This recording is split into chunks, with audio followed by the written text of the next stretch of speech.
Hoje mergulharemos em um artigo fascinante que explora a intersecção da filosofia de Charles Sanders. Mergulharemos em um artigo fascinante que explora a intersecção da filosofia de Charles Sanders Peirce com as ciências psíquicas.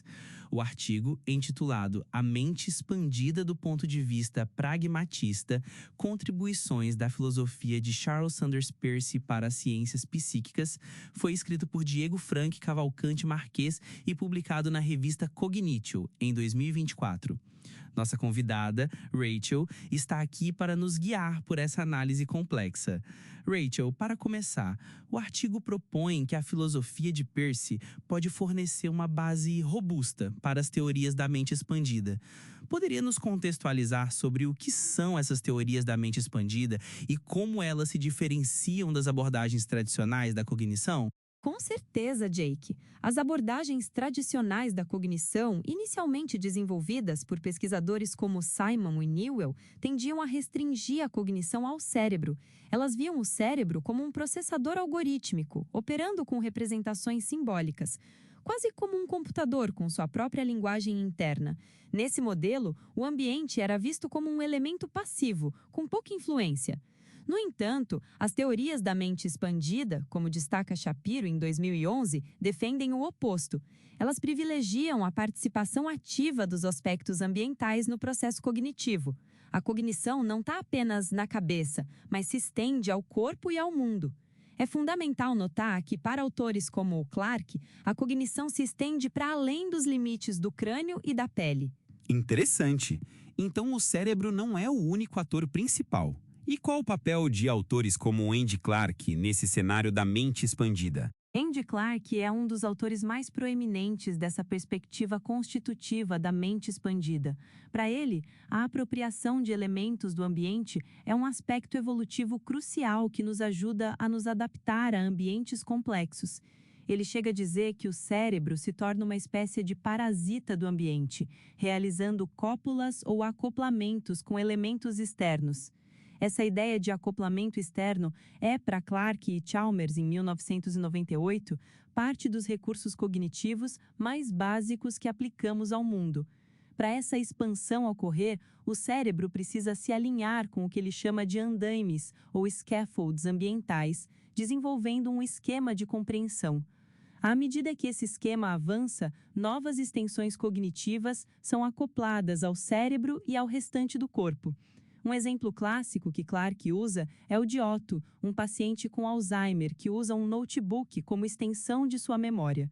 O notebook se torna tão intrínseco à sua função cognitiva que se qualifica como parte de sua mente expandida. O exemplo de Otto é bastante ilustrativo, mas o artigo aponta algumas limitações nas abordagens de Clark. Quais são elas? Sim, embora a abordagem de Clark traga vantagens significativas, como uma perspectiva descentralizada da cognição e o reconhecimento do papel ativo do ambiente, o artigo, citando Shapiro, levanta questões importantes. Clark não se aprofunda suficientemente em como esses andaimes cognitivos interagem e se comunicam. As teorias conexionistas, que tentam explicar as relações entre cérebro, corpo e ambiente, ainda são imprecisas em como o cérebro representa essas relações. O próprio Clark reconhece problemas de crosstalk ou interferências no processamento paralelo e a fragilidade dessas redes para operações lógicas extensas. Mas o ponto mais crucial levantado pelo artigo é que, mesmo nessas teorias, persiste um antropocentrismo implícito. Embora o ambiente seja considerado ativo, ele é sempre pensado sob a perspectiva do cérebro humano. É o cérebro que domesticaria o ambiente. É aqui que entra Charles Sanders Peirce, certo? Como a filosofia de Peirce supera esse antropocentrismo e oferece uma visão mais abrangente da mente expandida? Exatamente, Jake. Peirce vira essa perspectiva de cabeça para baixo. Para ele, não é o homem que tem uma mente, mas o homem que faz parte de uma mente mais complexa. Ele aborda o problema da continuidade entre mente e matéria e entre subjetividade e objetividade, propondo uma lógica da expansão mental, que não é enfatizada nas teorias existentes. A filosofia de Peirce, por meio de seu cinequismo, permite pensar a mente para além de uma visão nominalista e antropocêntrica. Ele vê o processo de expansão da mente como uma continuidade entre mente e matéria, subjetividade e objetividade, indivíduo e sociedade. Nessa trama, regularidades coordenadas e mutantes na matéria seriam indícios da ação mental expandida. O artigo enfatiza que a filosofia de Peirce é teórica, oferecendo um diagrama abstrato, e cabe à psicologia, como ciência especial, atualizar esse conceito em contextos empíricos específicos. Isso nos leva ao pragmatismo de Peirce. Poderia explicar o que significa esse conceito e como ele fundamenta a visão peirciana da mente? Claro, para Peirce, os conceitos não são estáticos. Eles são projetados para se correlacionar com as consequências experimentais possíveis. O significado de um conceito evolui e se generaliza à medida que suas correlações se mostram eficientes em diferentes campos experimentais. Houve duas fases importantes no pragmatismo de Peirce. Na primeira, ele focou no caráter experimental, psicológico e social da crença, onde a verdade de um conceito é validada por suas consequências observáveis, num processo contínuo de investigação comunitária. As crenças são, na verdade, hábitos de ação. Se um hábito é eficaz para um propósito em um dado contexto, a crença se fortifica.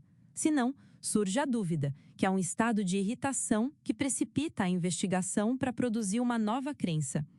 Depois de 1898, Peirce cunhou o termo pragmaticismo para diferenciar suas ideias de interpretações que ele considerava equivocadas. Nessa fase madura, o pragmatismo de Peirce se conecta com as ciências normativas, estética, ética e semiótica, e, crucialmente, com o cinequismo. E como esse pragmatismo mais desenvolvido, conectado ao cinequismo, muda a compreensão da mente? Nessa reformulação, o conceito não se reduz mais à mera relação psicológica de crença-dúvida. Ele se torna parte de uma continuidade mais ampla entre mente e matéria, subjetividade e objetividade. Peirce argumenta que o homem está inserido numa mente mais complexa, e não o contrário. É por uma afinidade com a natureza que o cientista, por exemplo, consegue fazer conjecturas bem-sucedidas. Ele fala das portas da percepção, que dão acesso a uma potência não controlada de cognição, envolvendo simpatias, aversões, continuidades e descontinuidades nas relações entre o que ele chama de quasi-mentes e as resistências do real. É dessa riqueza perceptiva que emergem os processos de abdução, a capacidade de adivinhação, que são meras sugestões, mas que devem ser submetidas à crítica de uma comunidade de pesquisadores.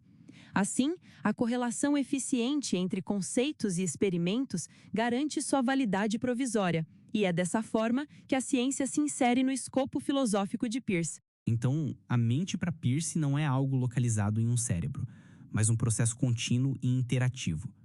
Você mencionou a causa final e o termo Phineus. Poderia explicar a importância desses conceitos para entender a mente peirciana?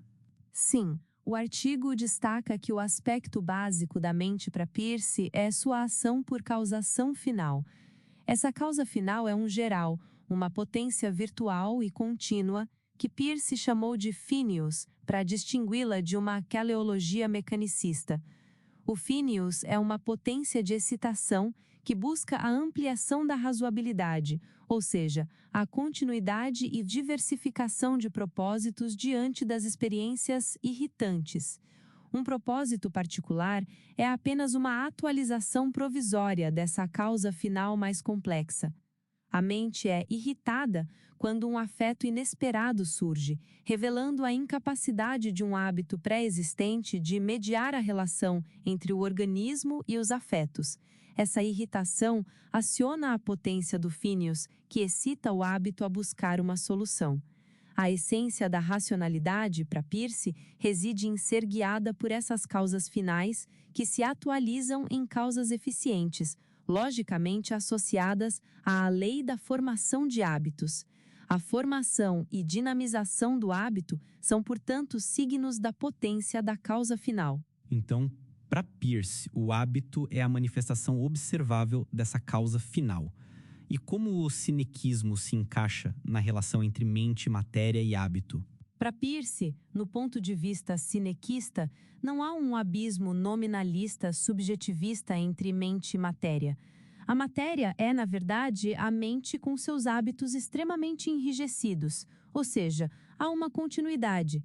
Se os hábitos se tornam muito rígidos, a causa final perde a sua potência de diversificação e uma regularidade estriada em um contexto específico indica o declínio da ação mental em favor da matéria. Por outro lado, uma alta irregularidade indicaria a ausência de ação mental, pois um hábito consolidado oferece um meio para a ação, gerando regularidade. A mente viva, portanto, opera entre o estriamento do hábito e a irregularidade perene do acaso. Ela promove tanto a formação quanto a evolução e diversificação dos hábitos. A consequência observável disso é a emergência, consolidação e mutação de regularidades materializadas nas ações. Matéria, mente e acaso são imanentes, coexistindo em diferentes graus nas ocorrências, gerando uma continuidade diferencial. Peirce argumenta que as ideias se espalham na matéria e a matéria condiciona a ação da mente. Ele cita o exemplo de uma peça musical, onde a execução é um signo que veicula as ideias musicais do compositor. Essa relação entre a ideia e a sua continuidade materializada é fundamental para entender a expansão mental por meio de correlações entre expressividades heterogêneas.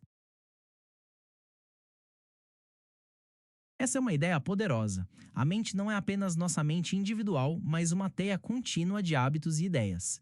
E qual a distinção entre mente e quase-mente, para Peirce, e como isso contribui para a ideia de mente expandida? Essa é uma distinção crucial. Para Peirce, a mente não é uma instância cartesiana, interna, subjetivista e inata.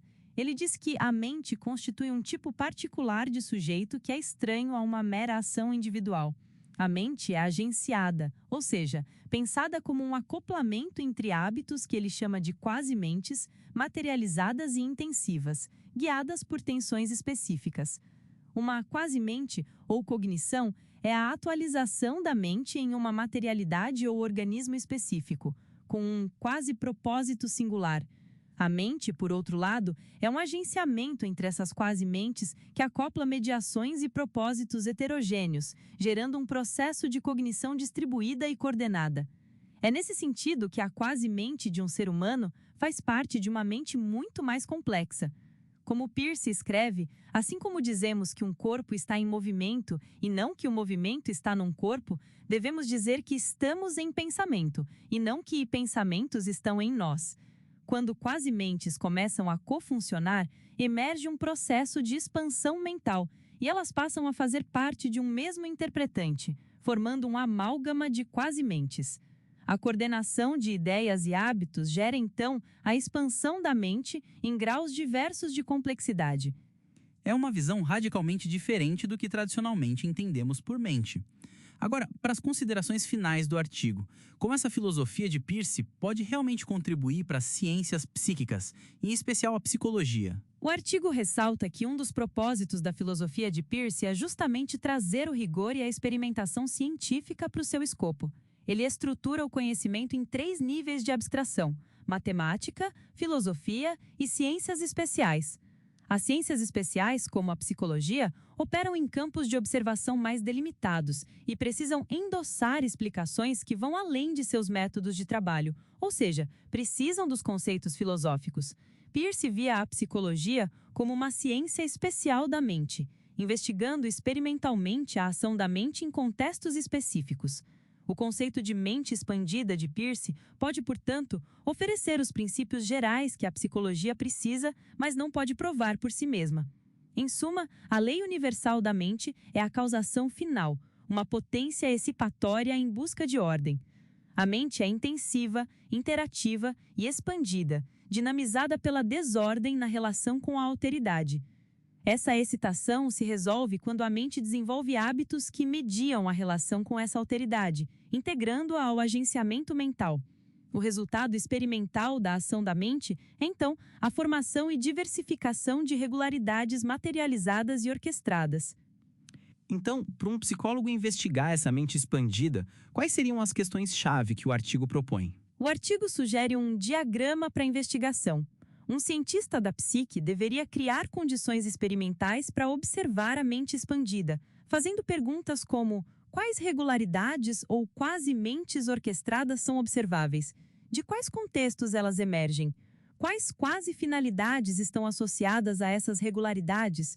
Como funcionam as mediações coordenadas e como elas se complementam?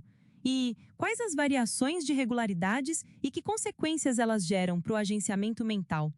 Essas questões buscam mapear a complexa teia de interações que constitui a mente expandida, não apenas num sentido epistemológico antropológico, mas também ontológico, onde a semiose, a ação do signo, está presente desde os processos químicos mais elementares até o comportamento coordenado de animais. É uma abordagem que nos convida a repensar fundamentalmente a natureza da cognição. Christian, muito obrigado por desvendar as complexidades da mente expandida do ponto de vista pragmaticista de Diego Frank Cavalcante Marques. É evidente que a filosofia de Charles Sanders Peirce oferece uma perspectiva rica e desafiadora para as ciências psíquicas, incentivando-nos a ver a mente como algo muito maior do que nosso cérebro individual. Foi uma discussão esclarecedora. Eu que agradeço a oportunidade, Jake. É um tema que realmente expande nossa própria compreensão da mente.